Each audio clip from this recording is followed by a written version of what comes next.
نحمده ونصلي على رسوله الكريم. سبحانك لا علم لنا إلا ما علمتنا إنك أنت العليم الحكيم. رب اشرح لي صدري ويسر لي أمري واحلل عقدة من لساني يفقه قولي. بسم الله الرحمن الرحيم. ګرانو قدرمنو سامعینو، نن زما موضوع ده ستاسو په مخ کې د استخارې د لمانځه کولو طریقه کار. لہذا د استخارې معنا دا ده چې طلب د خیر طلبول دې ته چې د استخاره وایي. خو چې کله هم یو چاته یو کار پیښ سي او دا سړی د دغه کار په کولو او نه کولو کې متردد وي، یعنی چې په شک یې چې آیا د دې کار په کولو کې به زما خیر وي او که به نه وي، یعنی چې د دې کار په کولو کې به زما خیر وي او که په نه کولو کې به زما خیر وي، یا د کار په کولو کې شک نه وي بلکې د کار د کولو په وخت کې شک وي چې مطلب څه وخت زما دپاره دا کار خیر دی چې زه یې وکړم. مثلا وایو چاته د حج سفر متوجه سي، نو ځکه د حج په کولو او نه کولو کې خو تردد او شک نسي کېدلی. ولې؟ ځکه چې حج خو یو افضل ترین عبادت او فریضه ده، نو په عبادت کې د کولو او نه کولو تردد څنګه کېدی سي؟ خو په دې کې تردد کېدلی سي چې د حج سفر نن وکم او که سبا یې وکم. نو په داسې حالت کې مستحبه دا ده چې 2 رکعاته لمونځ د استخارې په نیت باندې وکړي.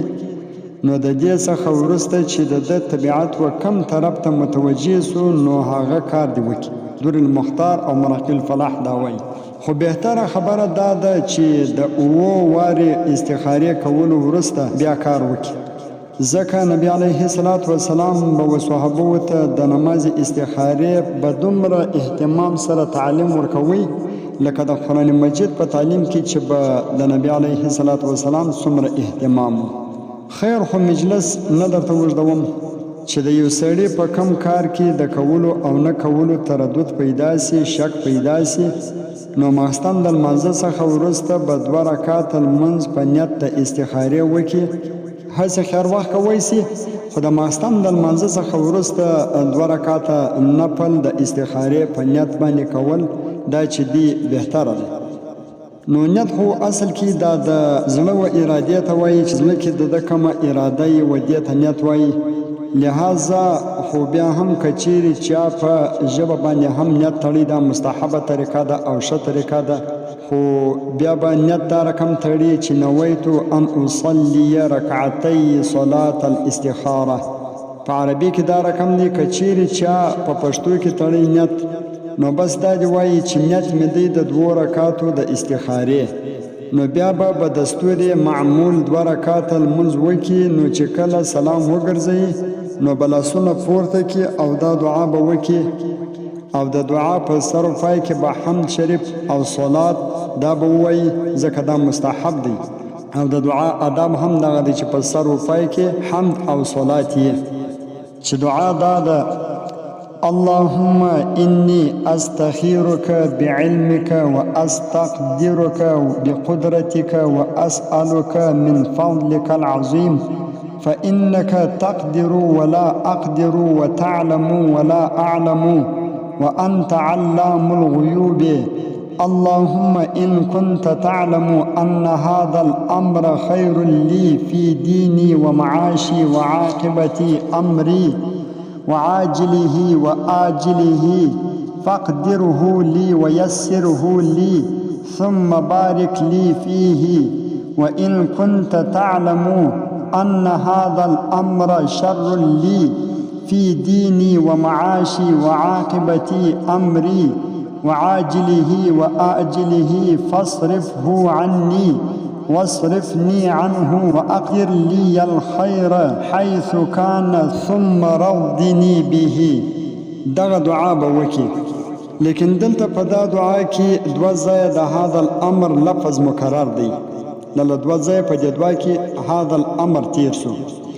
نو چې کله په دعا کې پر دغه ځای باندې راسي، نو د هذا الامر پر ځای باندې چې هر شرعي حاجت د دوی هغه ذکر کړي.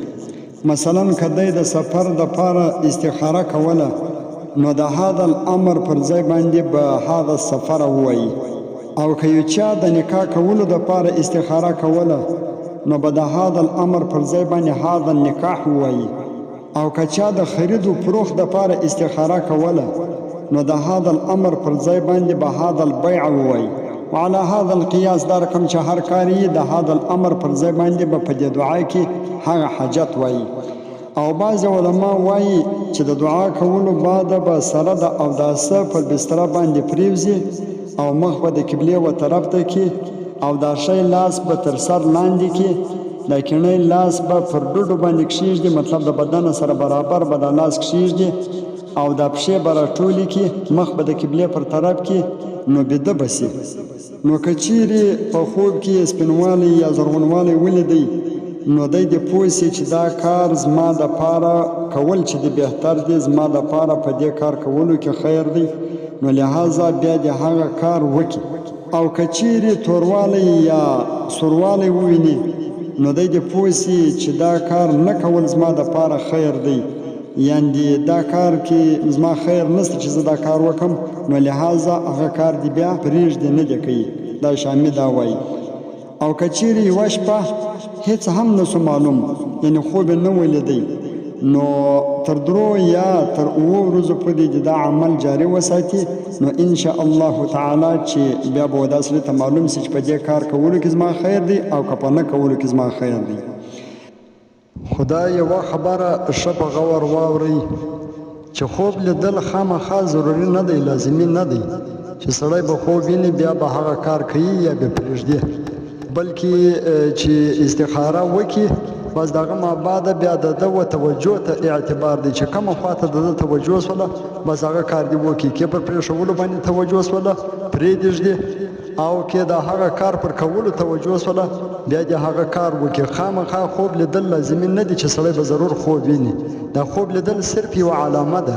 او دا یوه خبره لا یاد وساتئ چې که چیرې یو چا د یو وجې څخه د نماز استخاره نسوه کولی، مثلا یا ډېر تلوارجن و هلته ډېر تلوارې و په کار کې، یا یو ښځې ته د حیض یا د نفاس مسله پیښه وه، ناوخ په حیض و په نفاس کې بیا لمونځ نسي کوی، نو لحاظه بیا تحتاوي او نور دا رقم کتابونه لیکي چې نو بیا دې صرف دا دعا وکړي بس هغه کار دې شروع کړي، انشاءالله تعالی په دا کې به د خیر وي. والسلام.